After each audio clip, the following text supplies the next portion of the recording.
नमस्कार, बहुत बहुत स्वागत करते हैं आपका इस बातचीत में। आज मैं हूं आपके साथ दीपक निषाद और हमारे साथ आज बेहद रोचक विषय पर बातचीत करने के लिए मुकेश कुमार बड़गैया साहब हमारे स्टूडियो में मौजूद हैं। आप माध्यमिक शिक्षक हैं, इंग्लिश के आप टीचर हैं और पथरिया सागर में पोस्टेड हैं। आपका हम बहुत बहुत स्वागत करते हैं। धन्यवाद। विषय क्या है आज के इस बातचीत का, ये हम श्रोताओं को बताना चाहेंगे। और हम सभी जानते हैं कि हमारे जीवन में समय का बहुत महत्व है और समय का जिसने सम्मान नहीं किया उसने अपने जीवन में बहुत कुछ अर्जित नहीं किया। हम अपने जीवन में जो कुछ भी हैं वो समय के सम्मान के कारण है, समय की पूजा के कारण है, समय की सार्थकता को सिद्ध करने के कारण है। तो आज हम बातचीत करेंगे समय के महत्व के ऊपर, खासकर विद्यार्थी जीवन में समय का क्या महत्व है, विद्यार्थी कैसे समय का सदुपयोग करके अपने जीवन को सार्थक बना सकता है, सफल बना सकता है। और चूंकि मुकेश कुमार बड़गैया साहब शिक्षक हैं, विद्यार्थियों को बहुत नजदीक से देखते हैं, उन्हें पठन पाठन के अलावा जीवन में अनुशासन और समय के अनुशासन के बारे में बहुत गंभीरता से बताते हैं, उसका पालन करना सिखाते हैं। और आपने समय के ऊपर एक किताब भी लिखी हुई है। तो सबसे पहले मुकेश कुमार बड़गैया साहब, आपका स्वागत करते हुए आपसे हम ये जानना चाहेंगे कि आपके नजरिए से मानव जीवन में समय क्या है, क्या बताना चाहेंगे आप? देखिए, समय को यदि हम कई शब्दों में इसका वर्णन किया जाता है, कई शब्द इसके शब्दार्थ हैं, पर्याय हैं। समय, टाइम, काल, वक्त और अलग अलग शब्दों में कई भाषाओं में इसको कहा गया है। समय की पहचान यदि हम कहें तो बड़ी कठिन है ये, समय को जीतना, समय की पहचान करना। तो वैसे आज हम दैनिक जीवन में समय की जो पहचान करते हैं कैलेंडर से करते हैं, मंथ के लिए, पखवाड़े के लिए, और एक घड़ी भी एक अच्छा साधन है समय के लिए जिससे हम उसकी पहचान कर सकते हैं। लेकिन इसका मतलब ये नहीं कि घड़ी और कैलेंडर समय है, ये केवल एक परिचायक है समय के, और समय इसके अनुसार नहीं चल रहा है, समय के अनुसार घड़ी और कैलेंडर चलते हैं। और इसकी जो समय की एक परिभाषा हम यदि अपने माइथोलॉजी में जाएं, पुराण में जाएं, अपने पुराने ग्रंथों में जाएं, तो हमने एक कथन सुना है कि मनुष्य न हो समय होत बलवान। और कबीर की भी एक वाणी है कि हद छाणी बेहद गया जहां निरंतर होए, बेहद के मैदान में रहा कबीर सोए। सूफी संतों ने भी समय के बारे में बहुत कुछ कहा है। मेरा एक काव्य है जो मैंने एक पुस्तक लिखी है, अंग्रेजी में है कि time lets value it every night be die.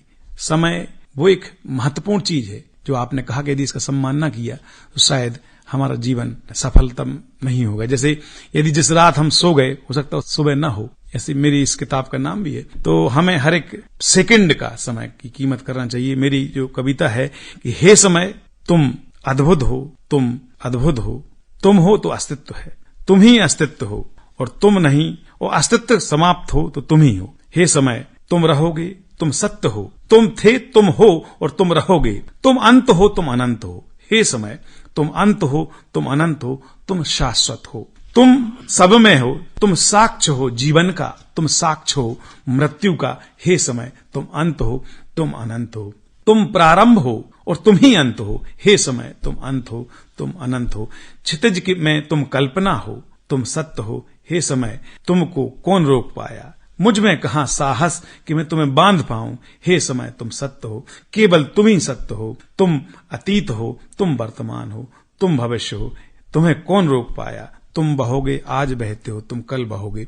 इस तरीके से मैंने कुछ इसको परिभाषित करना चाहा है। जी, बहुत अच्छे तरीके से आपने समय क्या है इसको परिभाषित किया। और समय झरने की तरह बहता रहता है और हमेशा बहते रहता है, समय कभी रुकता नहीं है, ये समय चक्र हमेशा चलते रहता है। तो मुकेश कुमार बड़गैया साहब, आगे बढ़ते हुए आपसे हम जानना चाहेंगे कि समय तो बताया आपने क्या है, लेकिन समय के महत्व को यदि हम समझना चाहें, कैसे एक व्यक्ति, एक सामान्य व्यक्ति अपने जीवन में, एक सामान्य विद्यार्थी अपने जीवन में समय के महत्व को समझते हुए समय का पालन कर सकता है, उसकी महत्ता आप हमारे विद्यार्थियों को समझाने का प्रयास कीजिए कि कैसे समय इतना महत्वपूर्ण है हमारे जीवन में। जी जी, देखिए, जब हम समय की बात करते हैं, उसकी महत्ता की बात करते हैं, तो हमें दो चीजें या तीन चीजें देखते हैं, वर्तमान, अतीत और भविष्य। और हमारे पास वास्तव में होते हैं 24 घंटे। जब अपने विद्यार्थियों से हम बात करते हैं तो उनसे कहते हैं कि आपके पास 24 घंटे हैं। उन 24 घंटों में आपने कुछ दैनिक दिनचर्याएं हैं और कुछ 6 घंटे आपके सोने में निकल गए। तो जब आपके पास कुछ समय बचेगा, मान लीजिए 10 घंटे बचे, तो आप उन 10 घंटों का महत्व समझेंगे।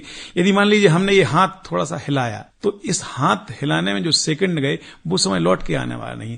समय जो गुजर जाएगा वो लौट के आने वाला नहीं, कभी समय लौट के नहीं, वो निरंतर चलता है। तो हमें समय की कीमत को समझना होगा और हमें इस बात को जानना होगा कि हमारे पास समय की निश्चितता है। और इसमें हम यदि एक दर्शन के रूप में कहें कि हम जब रात में सोते हैं तो हो सकता है हमारी मृत्यु, और हम जब सुबह जागते हैं तो हमारा नया जन्म होता है। इस बात से हम समय की महत्ता को बहुत अच्छे से जान सकते हैं। जी, बहुत अच्छी बात आपने बताई कि इंसान कितना भी बलवान क्यों ना हो, कितना भी बड़ा शक्तिशाली क्यों ना हो, समय के एक क्षण को, एक कतरे को वापस ला पाने की शक्ति, सामर्थ्य किसी व्यक्ति में नहीं होती है। यानी समय इतना मूल्यवान है, इतना सामर्थ्यवान है, इतना शक्तिशाली है। बड़गैया साहब, एक चीज और समझना चाहेंगे हम आपसे कि समय के ऊपर आपने इतना अध्ययन किया हुआ है। समय की बर्बादी, वेस्टेज ऑफ टाइम जिसे बोलते हैं, खासकर आधुनिक युग में यदि देखा जाए, तकनीकी प्रौद्योगिकी के विकास के साथ साथ समय का जो विभाजन है वो कहीं और हो गया है। बिल्कुल, डाइवर्जन ऑफ टाइम जिसे हम कह लें, समय किसी और तरफ बह चला है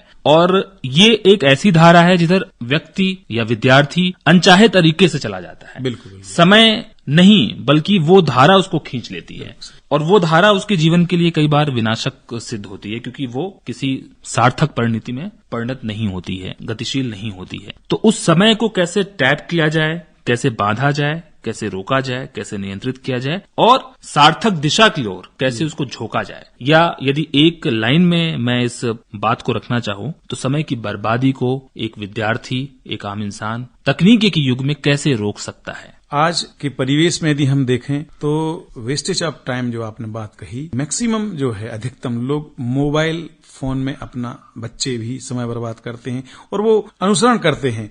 मोबाइल एक हमारी, देखिए, हैबिट्स जो होती है, हमारी आदतें, वो ही संस्कृति और संस्कार बन जाते हैं। और वर्तमान में हम क्या देखते हैं कि 10 में से 9 लोग मोबाइल का उपयोग कर रहे हैं, लेकिन वो उपयोगी नहीं है। रील्स देखते हैं लोग, घंटों रील्स देख रहे हैं, तो क्वालिटी टाइम है जो हमारा, उसको गलत जगह वेस्ट कर रहे हैं।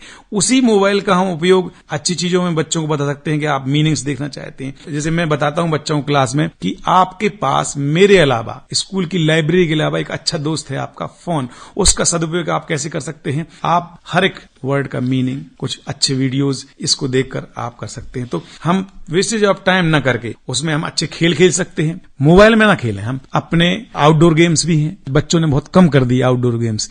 इंडोर गेम्स की बात तो अपन एक अलग बात कहें, लेकिन आउटडोर गेम्स बहुत कम कर दी बच्चों ने। जाके पहले बाहर खेलते थे ग्राउंड में, आपको बहुत कम बच्चे क्रिकेट खेलते हुए दिखेंगे, आप वॉलीबॉल खेलते हुए, खो खो, कबड्डी, ये बहुत पहले आम बात थी, लेकिन आप बच्चे खो खो, छिपना छिपाना, ये सब बच्चों ने कम कर दिया है। तो क्वालिटी टाइम को मोबाइल्स या जो और भी गैजेट्स हैं उनमें वेस्ट न करती हुई न्यूज़पेपर पढ़ाने की आदत। अभी तो सर्कुलर जारी हुआ है, स्कूल्स में जो बाल सभा होती है, न्यूज़पेपर्स पढ़ाए जाएं वहां बच्चों में हैबिट्स, तो निश्चित तौर पे उनकी आदतें आगे चल के संस्कार बन जाते हैं। तो बच्चों को उस तरीके से हम इन चीजों से दूर हटाएं। मोबाइल्स जो हैं, रील्स हैं, तो उसमें उसको प्रोडक्टिविटी बढ़ाने के लिए हमें बच्चे के लिए आगे लाना होगा। जी, बच्चों की प्रोडक्टिविटी कैसे बढ़ाई जाए, उनकी उत्पादकता कैसे बढ़ाई जाए, उनकी क्षमता को कैसे बढ़ाई जाए, वो तभी संभव है जब समय का सदुपयोग होगा। और समय ऐसे ही अनायास यदि गैजेट्स में, आपने बताया मोबाइल फोन में अगर आप लगाते हैं, और ये एक ऐसा दलदल है जिसमें आप घुसते हैं और धंसते चले जाते हैं, आपको पता नहीं चलता है कि आप कैसे 5 मिनट के लिए समय का इस्तेमाल करने के लिए गए कि 5 मिनट हम सिर्फ रील्स देखेंगे, लेकिन वो 5 मिनट कैसे 1 घंटे 2 घंटे में तब्दील हो गया आपको पता नहीं चलता है। इसलिए आपको खुद के ऊपर तो डिसिप्लिन रखना पड़ेगा, नियंत्रण रखना पड़ेगा, स्वतः अपने ऊपर एक, हम कह दें कि अनुशासन जरूरी तौर पे आपको लागू करना पड़ेगा, तभी आप एक सफल विद्यार्थी के रूप में अपने आप को भविष्य में सिद्ध कर सकते हैं। और एक विद्यार्थी और उसके पालक और उसके शिक्षक, सबकी ये जिम्मेदारी भी होती है, सबकी ये भूमिका भी होती है और सबकी ये चाहत भी होती है कि बच्चा कामयाब हो। बिल्कुल। और ये कामयाबी तभी आपको मिलेगी जब आप समय के महत्व को समझेंगे, और इसी विषय के ऊपर आज हम चर्चा कर रहे हैं। बड़गैया साहब, आगे आपसे जानना चाहेंगे कि हमने समय के महत्व की बात की, समय क्या है उसकी बात की, समय को कैसे हम सार्थक तरीके से किसी दिशा में लगा सकते हैं उसकी बात की। यदि एक विद्यार्थी के नजरिए से हम देखें कि हर व्यक्ति का जो जीवन होता है और उसमें समय का जो विभाजन होता है वो अलग अलग होता है। जरूरी नहीं है कि हम सुबह उठने वाले विद्यार्थी हैं और सुबह पढ़ाई करने वाले विद्यार्थी हैं तो कोई दूसरा विद्यार्थी भी सुबह की पढ़ाई को उतने ही तत्परता से, उतने ही लगन से लेता हो। तो सबके लिए टाइम टेबल अलग अलग हो सकता है, समय सारणी अलग अलग हो सकती है। तो एक शिक्षक के नाते समय के सदुपयोग करने के लिए आप लोग समय सारणी, टाइम टेबल के महत्व को कैसे विद्यार्थियों को बताते हैं और एक विद्यार्थी अपने जीवनचर्या के हिसाब से अपने भीतर के श्रेष्ठ को उजागर करने के लिए कैसे समय सारणी का निर्माण करें। जी देखिए, बच्चे के अंदर जैसे कहा गया कि बच्चा एक खाली स्लेट होता है, सारी शक्तियां मौजूद हैं उसके अंदर, मेरा मानना है, और वो जो चाहे वो कर सकता है। बस उसको स्व अनुशासन जो आपने कहा और समय का, उसको वक्त का जो है ध्यान रखना होगा, क्योंकि उसके बाद निश्चित टाइम रहता है। सिलेबस भी होते हैं स्कूल्स में और जो करिकुलम होते हैं उनमें भी समय का एक निश्चित वो है कि आपको 6 महीने में ये एग्जाम होगा, परीक्षा होगी, तिमाही होगी, 6 माही होगी, तो समय ही सब कुछ है उसके लिए। विद्यार्थी जीवन में समय का बड़ा महत्व है, उसको हम कहीं इग्नोर नहीं कर सकते। तो उसके लिए हमको, समाज को और बच्चे को, मतलब विद्यार्थी को, जो त्रिभुज बनता है, समाज भी, बच्चा भी और आप शिक्षक भी, और मेरे अनुसार एक शिक्षक के रूप में जो मैं कहूंगा, उसको एक टाइम टेबल बनाना होगा। और टाइम टेबल कैसा होगा उसका? उसकी सुविधा के अनुसार होगा, ना कि जो हो सकता है कोई बच्चा किस परिस्थिति से, सामाजिक परिवेश से है, उसको खेत भी जाना पड़ता, उसको अपने माँ बाप के काम में हाथ भी बटाना है। अभी एक वाकया था कि एक बच्चे ने मुझको बताया कि मैंने कहा कि तुम होमवर्क करके नहीं लाते, उसने बुंदेलखंडी में बोला कि मैं पानी ढारता हूं अपने पिताजी। बड़ा अच्छा बालक था, बिल्कुल सहज बात उसने कही। तो मैंने देखा, मैंने कहा ठीक, अच्छी बात है, लेकिन उसका एक काम ये भी है कि खेत में जाके उसको अपने पिता का सहयोग करना है, तो उसको अपने अनुसार काम करना होगा। टाइम टेबल उसके अपने सुविधा अनुसार होगा, एक बच्चे का परिवेश जो होगा। बात आज मेरे विषय की आती है, तो अंग्रेजी की बात जब आती है तो उसमें भी खंडों में बांटा गया है पाठ्यक्रम। टेक्स्ट बुक है, जैसे टेक्स्ट बुक को आपको ज्यादा ध्यान देना होगा। सारा जो आधार है टेक्स्ट बुक है, उससे प्रश्न भी बनेंगे और ज्यादा अंकों का उसी से आपको आएगा। वहां ग्रामेटिकल पोर्शन, ग्रामर हमारा आधार होगा, बेस होगा। यदि किसी भाषा का अध्ययन करना है तो उसको भी एक समय देना हो कि हमें सप्ताह में 2 दिन ग्रामर पे जोर देना है, और जो टेक्स्ट बुक है उस पर भी हमें 2 दिन ध्यान देना है।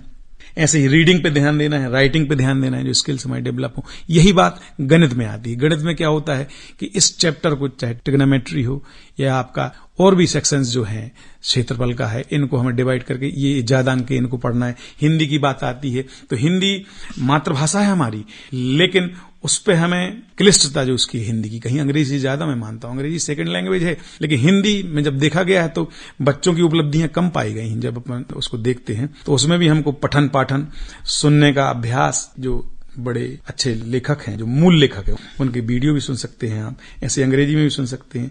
अन्य विषयों में, संस्कृत में भी आप अध्ययन समय बांट, 6 विषयों का आपको बांटना होगा।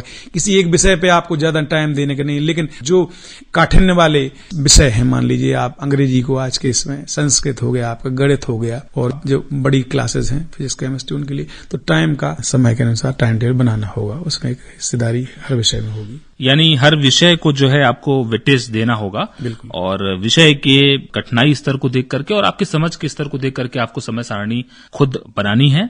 उसके हिसाब से आपको विषय को समय देना है और रिवीजन के ऊपर बहुत ध्यान देना, ये भी एक महत्वपूर्ण तत्व है।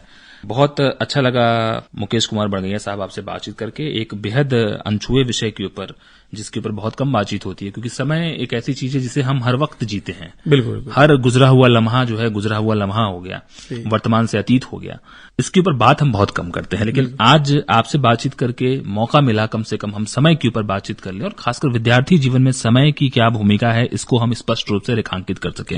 आखिरी में चलते चलते एक बात के माध्यम से कहना चाहेंगे कि अभी ओलंपिक्स चल रहे हैं, यदि हम समय के महत्व को बिल्कुल स्पष्ट रूप से देखना चाहें, अपने समक्ष देखना चाहें, तो हम 100 मीटर रेस में एक धावक जो दौड़ता है उससे हम तुलना कर सकते हैं कि कैसे एक सेकंड के कुछ हिस्से में एक दूसरा धावक हार जाता है, या गोल्ड मेडल लाने से, स्वर्ण पदक लाने से रह जाता है और उसे सिल्वर या रजत पदक से संतोष करना पड़ता है, और उसकी 4 साल की मेहनत सेकंड के कुछ हिस्से से रह जाती है। 4 साल की कड़ी मेहनत, मशक्कत जिसके लिए उसने तैयारी की थी।